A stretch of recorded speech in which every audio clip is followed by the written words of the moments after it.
আমরা 23,756 আমাদের এই অঞ্চলের সবচেয়ে বড় সমস্যা গ্যাসের সংকট, তীব্র গ্যাসের সংকট। এটাকে আমি অন্তত আমাদের এই এলাকায় 1 নম্বর প্রায়োরিটিতে রেখেছি। আজকে এই এখন পর্যন্ত আমাদের এই আসনে 99টি কেন্দ্রের ফলাফল আমরা পেয়েছি। আমাদের এখানে 100টি কেন্দ্র রয়েছে।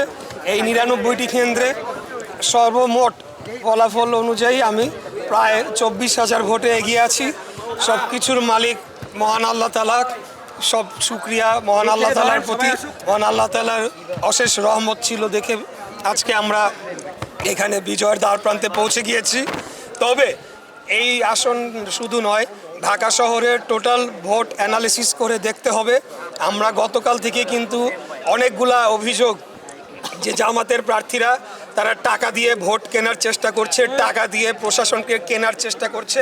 সূত্রাপুর থানার জামাতের নায়েবে আমির টাকা বিতরণ করতে গিয়ে সহকারী প্রিজাইডিং অফিসারের সাথে টাকা বিতরণ করতে গিয়ে ধরা পড়েছে এবং 2 দিনের জেলকে তাকে কারাদণ্ড দেওয়া হয়েছে।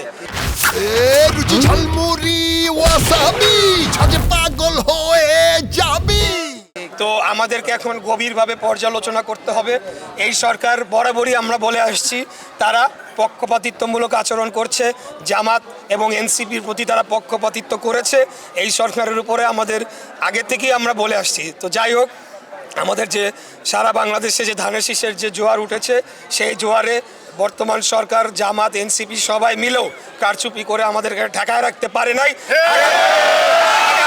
আগামী দিনেও পারবেন ইনশাল্লাহ।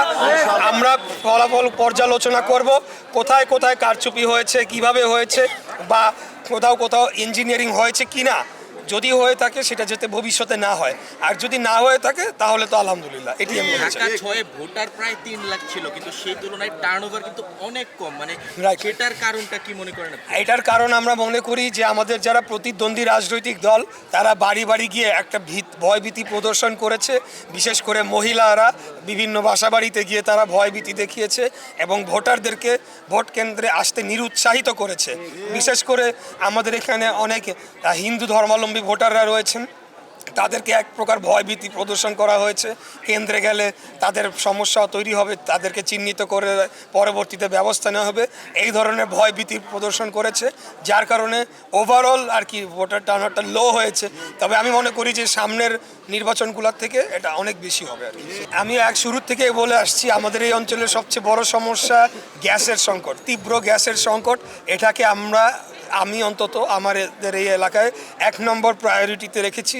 দ্রুততম সময়ে গ্যাসের সংকট এবং ওভারঅল আমাদের যে জ্বালানি সংকট রয়েছে দেশে, সেটিকে নিরসনের জন্য আমরা কাজ করব। এটা আমাদের 1 নম্বর প্রায়োরিটি।